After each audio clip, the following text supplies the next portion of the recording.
I think this is a problem that they've made for themselves. They've shot themselves in the foot. Man United, it's been a very poor football decision at the start of the season to keep a player who he knew he wasn't going to use very much, who he must have said something to placate Ronaldo to make. Stop. The defending of Cristiano Ronaldo is one thing, but the blatant lies from the media is another. Eric, it was very well documented by the best transfer journalists in the world that although Erik ten Hag was stating publicly that he wants to work with Ronaldo, he was happy for him to leave if Manchester United could land a new striker. The Glazers didn't sanction that. There wasn't enough money to do that, and Ronaldo had to stay. Equally, what stopped Ronaldo leaving more so than that is that no major club made a substantial offer for him. I'm not even one who wants to defend the Glazers here, but you're certainly not putting the blame on Erik ten Hag. Bring it right up to the present. No, you can't ignore that. Refuses to go on. Jim, you cannot. Ronaldo refuses to go on. You cannot ignore. And you're defending that. You just cannot ignore Ronaldo's argument. Well, you just ignored that question, so why don't you answer that first rather than deflecting, Souness? Must have been something said to Ronaldo at the start of the season. The fact that Ronaldo refused to go on. No, that's wrong. I'm saying that's wrong. But that's it. It's wrong. There is no excuse for it. There must be a reason for that. It must go back to the start. Because he's arrogant. He's annoyed. He's annoyed. This is what Ronaldo's annoyed about. He wanted to move away and be in the Champions League. Nobody came in for him. And he's angry. He's skipped preseason. He isn't fit. He isn't sharp. He's had opportunities in games and not delivered. So he's been benched. Like every player in the history of football that's underperforming, he's been benched. That's it. The season when Ronaldo has said, I want to leave. The manager says, I'm not selling you because I want you to stay here. The next words are, why do you want me to stay here? Wrong. Well, it's a fact. Ronaldo doesn't need to be at Man United. Well, he does need to be at Man United because that's where he's contracted to, and nobody else wanted to buy him or pay him his wages. You could just say, you know, at 30 enough or enough. Do you think, okay, in your argument then, has Ronaldo accepted the word from the manager that, well, I'm not going to play you and you're just going to have to lump it? Is that what Ten Hag said to Ronaldo? But Graham, he is a player like the rest of them are in a squad trying to improve Manchester United. But listen, in 5 years' time, is he bigger than the club? Will be away from United and no one will talk about him at Man United. Would you not behave like Ten Hag? Did you hear that there from Graham Souness? An absolutely an abomination of a football opinion. Ten Hag in 5 years will be away from Man United. No one will remember him. He's saying that Ten Hag will definitely fail. Therefore, he should not be given respect and control of his dressing room. That logic is so flawed. It basically means when Klopp leaves and a new manager comes in who will not have a CV like Klopp most likely and won't have the respect at Liverpool that Klopp has, it means that players like Van Dijk and players like Mo Salah, who are the best players that have ever played for Liverpool in the Premier League era, the most successful players in the Premier League era, don't have to listen to the new manager.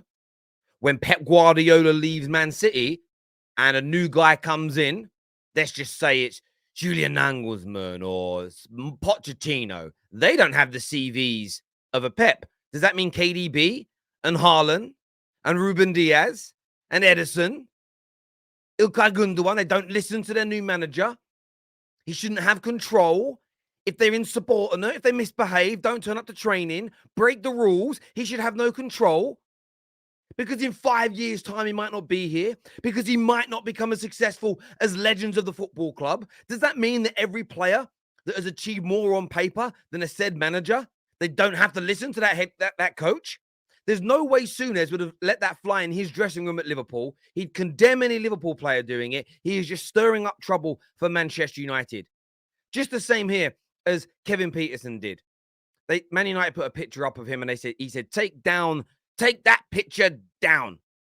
I don't want to be associated with a club that managed by a clown who is completely disrespecting the greatest footballer of our time. Ronaldo is the boss. That clown, who no one will ever remember, needs to wake up.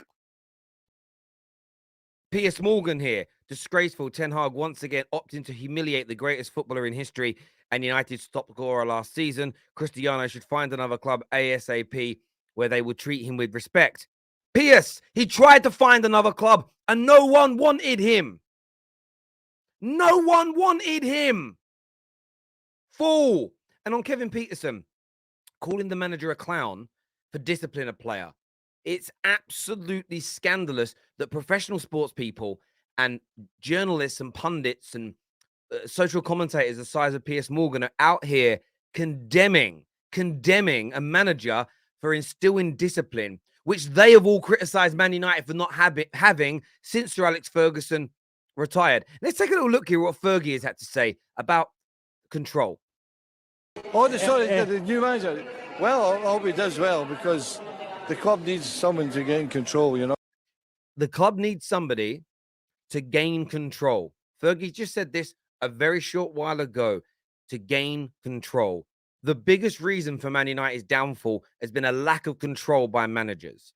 And people will say things like, well, respect is earned. Yes, Ten Hag has earned his stripes to be given the opportunity as Manchester United manager.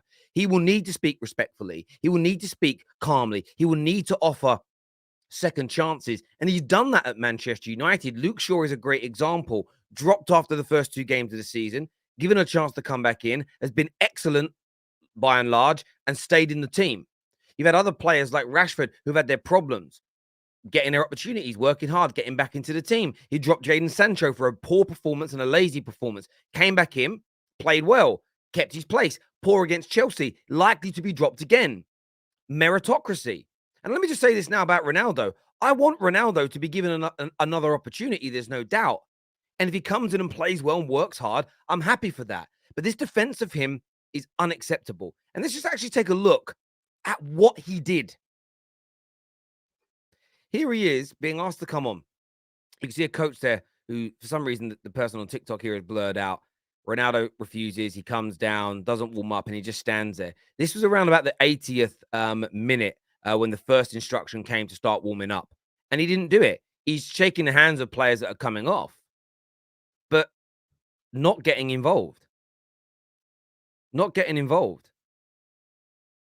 This is what he was banished from training for, and this is what he was reprimanded for. And this is absolutely right. Ronaldo is not bigger than Manchester United.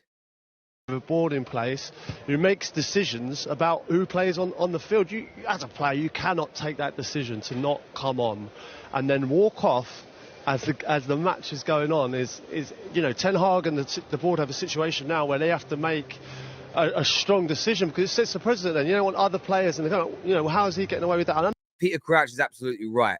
That is one of the key fundamental problems that Man United have had for a decade now.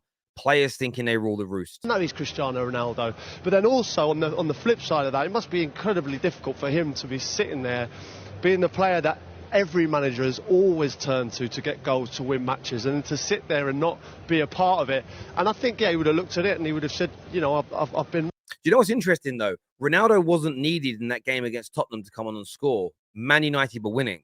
He wasn't needed for that. The irony is, if he would have kept his cool, I think he would have started against Chelsea. I actually think he would have started against Chelsea. It was just a case of, we don't need to use you today. And yes, then someone said, well, what was he needed for the last 5 minutes? Well, just to waste a little bit of time. Come on, Ronaldo, be a team player. Wrong. I've been 100% I was wrong what I did. But on the, you know, to look from his point of view, it must be incredibly difficult to sit there and watch. I agree with what you're saying, Crouchy, and I think he would say the same thing. Yeah. He would say, listen, I probably would have handled differently if it happened again. But I think when you look at him and you go, do you know what? I'm preparing myself to play games. I need to get myself right. Communicate that to me, this so I can prepare the week to be ready for the weekend. Rio said this a couple of times in the last few days. Said on BT Sports, said it on his own channel, that he doesn't think that Ten Hag is communicating correctly with Ronaldo. Ronaldo doesn't know when he's playing, doesn't know when he's starting. I'm going to be honest with you. Ronaldo knows Cristiano, so maybe Cristiano Ronaldo was told Rio Ferdinand this. Maybe he hasn't. Maybe this is just in Rio's mind. But from my point of view, I don't believe it. I don't believe that a manager as meticulous, as detailed, as thorough, as Erik Ten Hag, a person that doesn't leave a single stone unturned, is very pinpoint in terms of his instructions, his tactics. The players speak about how close to the system that he is, how close to the players that that he is in this short space of time. I can't believe he does all of that. And then when it comes to Cristiano Ronaldo, doesn't talk to him. I don't believe he's doing that. There's too much team spirit. There's too much togetherness. There's too much happiness right now in this Man United dressing room for Erik ten Hag to essentially be bullying the greatest player of all time. It just doesn't sit right with me. It doesn't make sense to me. And I think this is people making excuses for Ronaldo. And the annoying thing is, I know some of the comments are going to have a go at me. Oh, why are you having a go at Ronaldo? I'm not having a go at Ronaldo. I've said my piece on him. He's come back and apologized for his behavior. He's now back training in the first team. It's done now. As a Man United fan, it's done. He said sorry. It's these pundits daily defending the behavior. They are sending out a terrible, terrible message. And if anyone's out there as a Man United fan and they believe this to be true, you are hurting your own football club. I try and see it as well from a player's point of view. He's obviously had enough. He's lost a head. And I think it's been brewing now for the last few weeks with Ronaldo. But I will still try and defend him. I still think he's a human being. He's got flaws. He feels frustrated that he's not been probably getting opportunities. And he's had enough. And he's walked down the tunnel. I think players have done a lot worse things at Man United. I think you did. And you got kicked out of the club, son. It happens. It's human nature. Everyone was talking about after the game that they beat Spurs. It was a big win, best performance in years. Absolute rubbish. Spurs were terrible. Man United. See what Roy Keane's doing there. Like Roy Keane, a little bit like Kevin Peterson, you know, maybe as an axe to the grind with United, or has got a history of this type of behavior himself. So he's out here kind of defending this, even playing down Manchester United's win. That's the bit for me as a United fan that irks me somewhat, is you're playing down Man United's excellent performance against Tottenham to try and defend Ronaldo. And as I've said before, this for me has gone beyond a Ronaldo Ten Hag situation. This is about the manager of Man United, whoever that person is, having control and power. That is about eradicating player power from the dressing room, whether you're Ronaldo or whether you're Garnacho, whether you're the most inexperienced player in the squad or the most experienced, most decorated, seen as one of the, if not the greatest player in the world. You should never be bigger than your football club.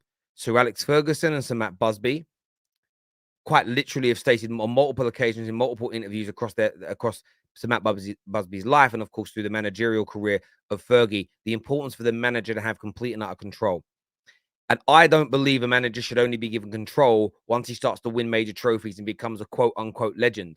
Because the irony in it is this: you don't get to that stage of being a legend, to creating a Klopp era, a Pep era, a Wenger era, a Fergie era, where you now suddenly get respect. You can't get that without being in control in the first place. It is one of the most ridiculous notions you'll ever hear in football. And for me to hear so many professional pundits who are being paid hundreds of thousands, millions of pounds per year to talk to the footballing world, you pay for their punditry, and they are out here chatting absolute garbage and lying to you. It's a disgrace. And I get that rivals are going to, for the rivals, this is great. Yeah, this is what we want. Let's say that what they're saying is true, because rivals want Man United to be run poorly. They want the rug to be pulled from underneath the feet of Erik ten Hag. But for me, I'm just sick to my back teeth of people defending the behavior. Forget Ronaldo, just the behavior. No one should be doing that. Point blank, that's the end of the conversation. How it's being defended, it's an abomination. It's an abomination of football. Hit the like and the share button, people, and I'll see you all again soon. Take care.